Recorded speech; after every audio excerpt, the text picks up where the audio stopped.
बात करते हैं बड़ी खबर की जो गुरुग्राम से आ रही है। बता दें कि गुरुग्राम में 5 पार्षद और 2 पार्षद प्रतिनिधि बीजेपी में शामिल हुए। मुख्यमंत्री नायब सैनी हरियाणा बीजेपी अध्यक्ष मोहनलाल बड़ोली की अगुवाई में बीजेपी में शामिल हुए। कुछ देर शाम मुख्यमंत्री आवास पर बीजेपी में शामिल हुए।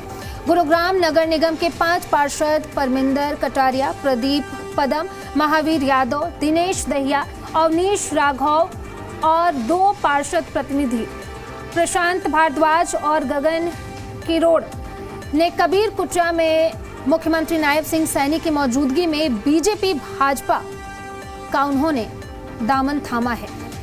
तो बड़ी जानकारी आपको बता रहे हैं, बड़ी जानकारी आपको दे रहे हैं। बता दें कि गुरुग्राम के 5 पार्षद और 2 पार्षद प्रतिनिधि बीजेपी में शामिल हुए। मुख्यमंत्री नायब सैनी हरियाणा बीजेपी अध्यक्ष मोहनलाल बड़ोली की अगुवाई में बीजेपी में शामिल हुए हैं। कल देर शाम मुख्यमंत्री आवास पर बीजेपी में वो शामिल हुए थे। बड़ी जानकारी आपको बता रहे हैं, ये बड़ी खबर आपको दे रहे हैं। गुरुग्राम के 5 पार्षद और 2 पार्षद प्रतिनिधि बीजेपी में शामिल हुए हैं। मुख्यमंत्री नायब सैनी हरियाणा बीजेपी अध्यक्ष मोहनलाल बड़ोली की अगुवाई में बीजेपी में शामिल हुए। कल देर शाम मुख्यमंत्री आवास पर बीजेपी में दोनों शामिल हुए हैं। तो गुरुग्राम नगर निगम के 5 पार्षद परमिंदर कटारिया, प्रदीप पदम, महावीर यादव, दिनेश दहिया, अवनीश राघव और इसी के साथ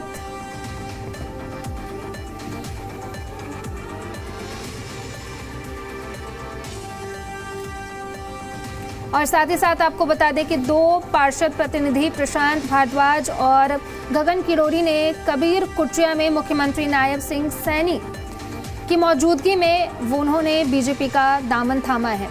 और इसी पर ज्यादा जानकारी के साथ सहयोगी विजय हमारे साथ जुड़े, उन्हीं का रुख कर लेते हैं। विजय, इसको लेकर के आपके पास क्या कुछ जानकारी है?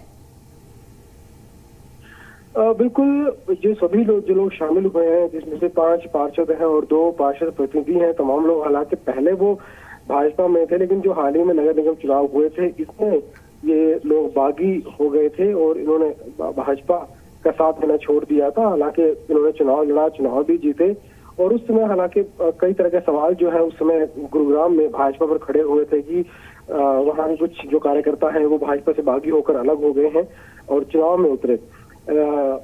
बाकी जो तमाम लोग हैं, ये राव इंद्रजीत जो केंद्रीय राज्य मंत्री हैं, भाजपा सांसद हैं, उनके खास ये करीबी लोग बताए जा रहे हैं और ऐसे में उनका जब वो अलग हुए तब कई तरह के सवाल और खड़े हो गए थे।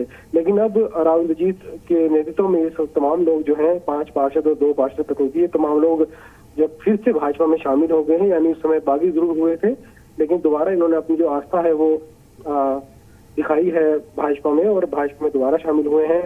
और इस मौके पर मुख्यमंत्री नायब सैनी मौजूद रहे, उन्होंने भाषण में ज्वाइन करवाया। मोहनलाल बड़ोली प्रदेश अध्यक्ष वो भी इस मौके पर मौजूद रहे और उसके बाद कहीं न कहीं एक राव इंद्रजीत की जो रणनीति है उसकी जीत ये मानी जा रही है। यानी जो लोग एक बार बागी हो गए थे, भाजपा से अलग हो गए थे और चुनाव जीतने के बावजूद फिर से राव इंद्रजीत ने उन्हें अपनी पार्टी में शामिल करवा लिया है, भाजपा में शामिल करवा लिया है। तो तमाम तरह के जो सवाल उस समय खड़े हुए थे उन सवालों को भी इस ज्वाइनिंग के बाद जो है विराम अब लग गया है और ये तमाम लोग फिर से भाजपा के साथ जुड़ गए हैं। जी विजय, फिलहाल जो 5 पार्षद और 2 पार्षद प्रतिनिधि बीजेपी में शामिल हुए हैं, तो उसको लेकर के क्या संदेश देने की कोशिश की जा रही है बीजेपी की तरफ से, जो ये लोग शामिल हुए हैं फिर से? देखिए, संदेश बिल्कुल साफ है क्योंकि जब चुनाव होते हैं तो कई लोगों को मौका मिलता है चुनाव लड़ने का, कई लोगों को नहीं मिलता है। तो उस समय कई लोग पार्टी से अलग होने की बात भी करते हैं, पार्टी की विचारधारा से अलग होने की बात करते हैं और यही उस समय गुरुग्राम में हुआ था जब ये लोग चुनाव हुए थे और उस समय चुनाव में लोग अलग हो गए थे। उस समय हालांकि विपक्षी पार्टियों की ओर से तमाम तरह के सवाल भी खड़े हुए थे भाजपा के ऊपर और तरह तरह के आरोप विपक्षी पार्टियों की ओर से लगाए जा रहे थे।